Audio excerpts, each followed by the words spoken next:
pay a certain fee or certain tax. So anyway, yes.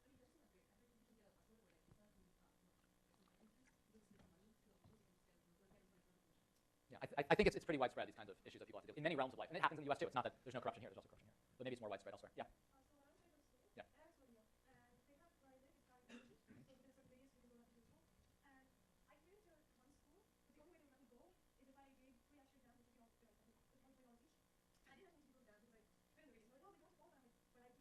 Right.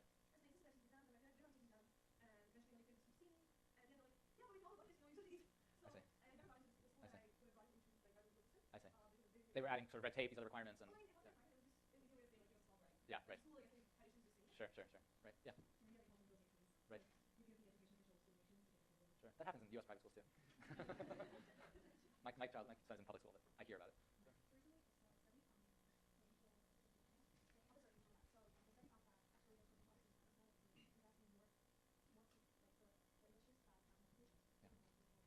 Yeah.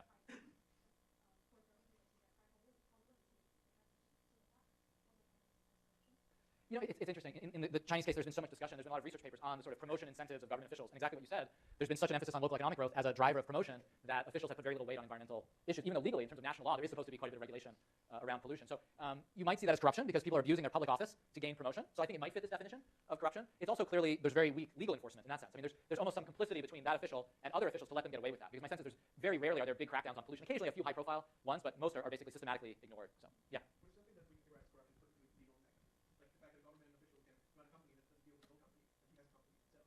Yeah, and that's a great segue, which is my next point here was, it's all relative. So, in the US, it's legal to give campaign contributions of like tons of money to candidates. And everybody says, and it's completely implausible, that there's no deal in the background behind that money. There's no quid pro quo, which is insane. There clearly is something going on. People, private sector companies just don't give away their money because, for fun. So, but that's legal in the US. And in fact, the Supreme Court is weakening whatever little regulation we had. So in many other countries, that would be totally illegal to have that sort of just like open giving season to different candidates, be regulated, be very limited. So what counts as corruption is location and context specific, but you could clearly see accepting these donations as corruption in some view of the world.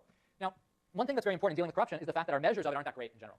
When we measure corruption, most of the major indices are based on opinion surveys. Usually opinion surveys conducted either among investors who work in countries, and the view is they deal with the government, they have a sense of how difficult it is to do business because of corruption, or country expert surveys, where scholars and policymakers and others who know a country well, or supposed to know its institutions well, answer opinion surveys about that country.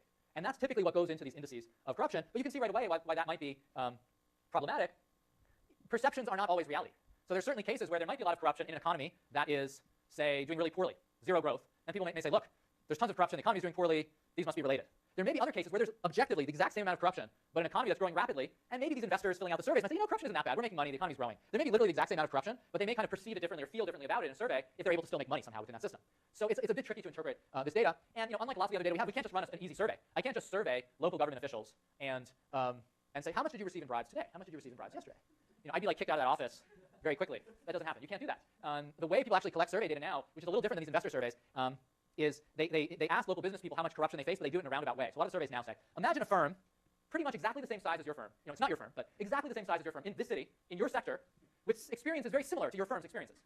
On average, for firms very much like yours, but definitely not yours, in the last month, how much do you think a firm like that would pay in bribes to the building inspector, to the tax authority, et cetera? That's how they ask these survey questions. So it's a little bit of like a wink-wink view, and I think people's feeling is that's better data than these sort of opinion survey data, because there's this plausible deniability of saying, look, this is like firms kind of like mine, this is my perception of how much is being given, but everybody knows what's really being asked.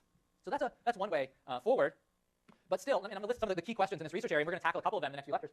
Measuring how widespread corruption is still difficult. It's still hard to get a good handle on this because it's illegal, and it's not reported in standard data sets, so we just talked about that. The second question, to what extent does corruption affect development? That has proven to be a very difficult question to answer. We can get a lot of these micro examples like grain storage in Tanzania, where we can really point to the economic cost of not being able to have grain storage. We can do that. There are studies looking at disappearing educational supplies. We'll talk about some of those, where again, we can quantify lost education funding and investments in children's schooling, et cetera. But aggregating all that up to get at the overall effect on economic growth has been a lot harder to do. And that's a limitation of the literature. There's also some major counterexamples. So in some of the examples people gave, people mentioned cases in India, cases in China, where there is lots of corruption. All the major corruption surveys that are out there indicate there's tons of corruption in India and China. I mean, there are low-level bribery scandals, there are high-level embezzlement scandals, there's major officials engaged in corruption. Both countries, just corruption at all levels at all times. And these are countries growing at between 8 to 12% a year. So it isn't like all that corruption prevented growth. There's tons of growth. So growth and corruption can clearly coexist. Now, maybe these economies would have grown even faster without corruption. Maybe not. We don't know. So it's not as simple as saying, corruption is the impediment to growth. It's probably having an effect on living standards and livelihood. So the example given about pollution before is a great one. Maybe you can have lots of growth with corruption, but because regulations can't be enforced in a corruption system, there are all these costs for people's lives. Pollution, lack of public services. Okay. The final very important question, and we'll talk again about this one, where does corruption come from? What are the key underlying causes? If we look across countries, some countries have lots of corruption, some have very little. And again, we can't measure it perfectly, but we have some sense from the different data sets that correlate with each other. Is it the laws? Is it the case there's a lot of corruption because the laws are wrong, or the incentives facing bureaucrats are wrong, maybe enforcement isn't set up right? Is that the problem? Is it cultural? Is there some aspect of cultural norms, that there are expectations about bribery or corruption that become ingrained and that are hard to break?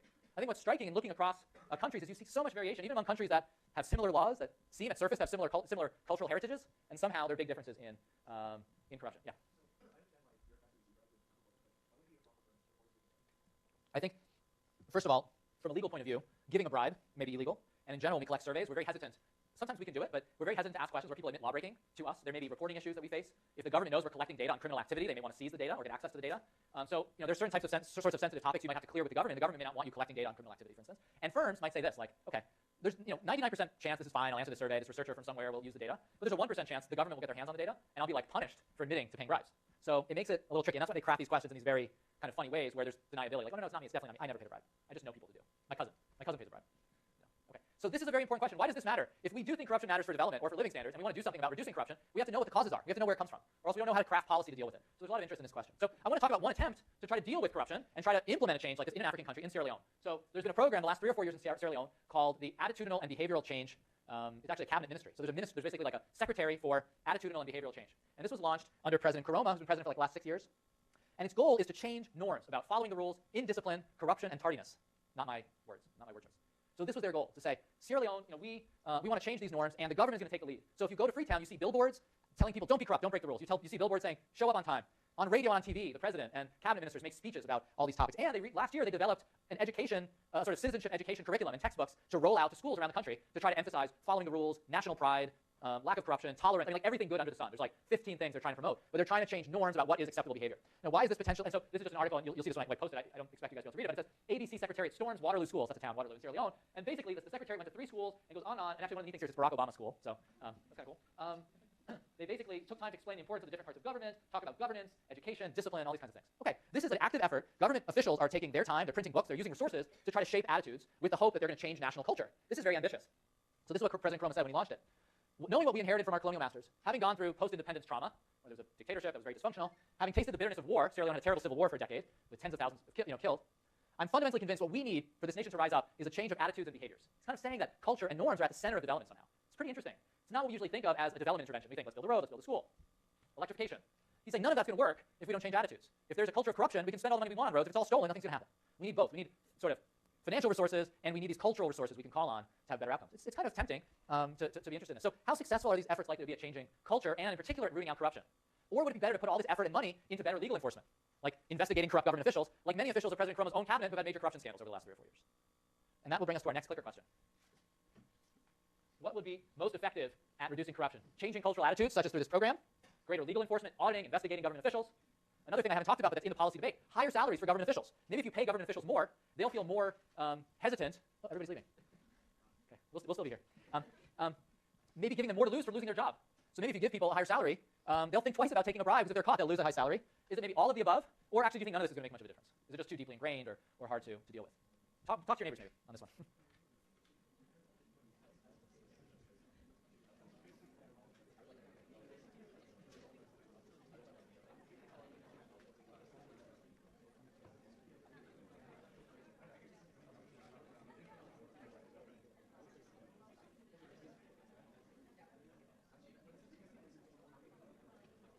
All right, so let's see what people answered.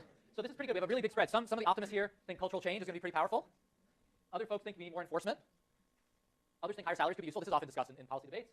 Others think actually all the above could work. And in fact, there may be some complementarities between them, meaning they may work together. For instance, if I give you a higher salary, so you have more to lose, and I ramp up investigation, I really have more to lose from being caught. So maybe these really fit together. And then some people think none of this is really going to work. I hadn't thought about it. I think there's potential to all of them. I'm going to talk about a case. We're going to talk about a country case next week. It's not exactly like this program, but where there's been a big attempt to create a strong national identity that seems to have worked. So I definitely think that efforts by the government to shape identity and shape norms can have an impact. Whether this one will work, I don't know, but there's certainly historical cases where it can work. Yeah.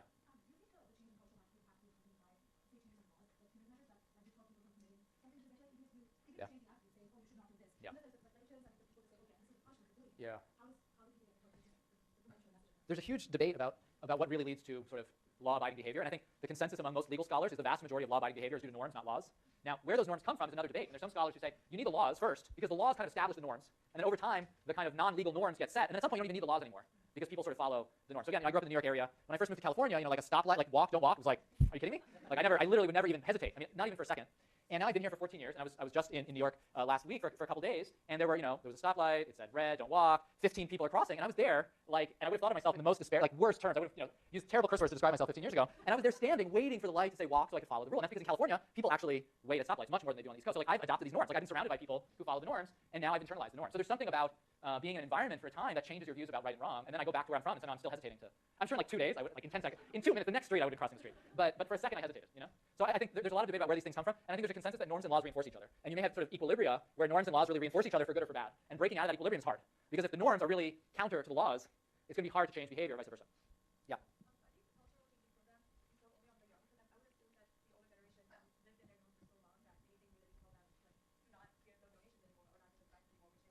Yeah. That's a great question. You might see education, sort of as you're alluding to, as sort of breaking a cycle. So you educate the next generation in a certain set of values with the hope that even if in the short run you don't change patterns of governance, in the long run you have people who have been really brought up feeling very strongly about certain types of behavior. So when they get older, they're going to kind of continue, they're going to go in a different path. They won't continue down the path of corruption. So that's I think, a reason for focusing on schools. Another reason to focus on schools is it's just an easy population to reach. So I think for both reasons it can be very effective. In the example I'll give about Tanzania, actually, nation building in Tanzania, the schools again were quite important. In the historical examples in Europe or elsewhere where nation building and identities were built, schools were almost always a focal point for that identity building. I think for the reasons that you were alluding to.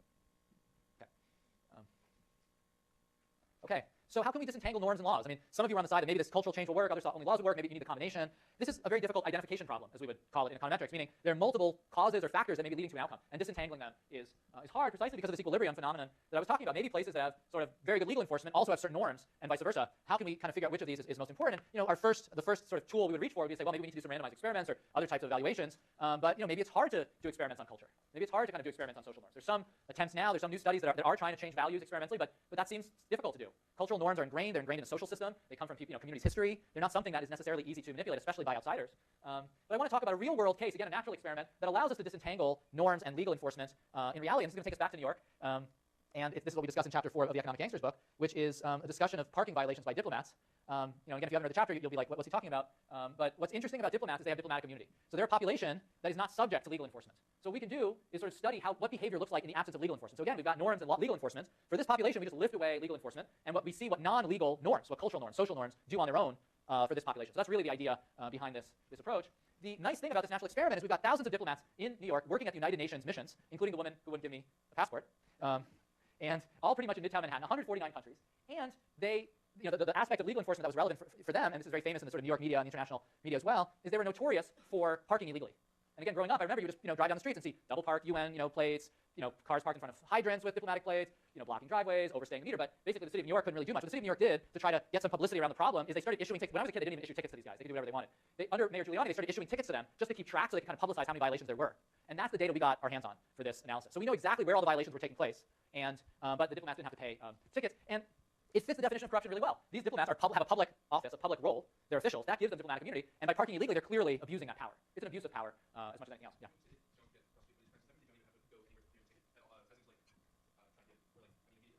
So until 2002, they didn't. After 2002, basically after the 9/11 attacks, when Bloomberg took over as mayor of New York, he implemented some enforcement, which I'll talk about. So they found a way to basically force the diplomats to comply with parking rules. Here, what they did is they threatened, and they actually did it to some countries, they started stripping them of their diplomatic plates. So it's fine, you don't have to pay your old tickets, but we're just going to take away all your diplomatic plates. And as soon as they did that, everybody started paying their tickets and stopped having as many violations, as I'll show you soon. But until 2002, and this was a problem that went back since the founding of the UN. There are newspaper stories in the New York Times in the 50s, the 60s, 70s about this. So basically for like 50 years, there was zero enforcement. They didn't have to clear the ticket. It was just, they could just rip it out, basically. Yeah.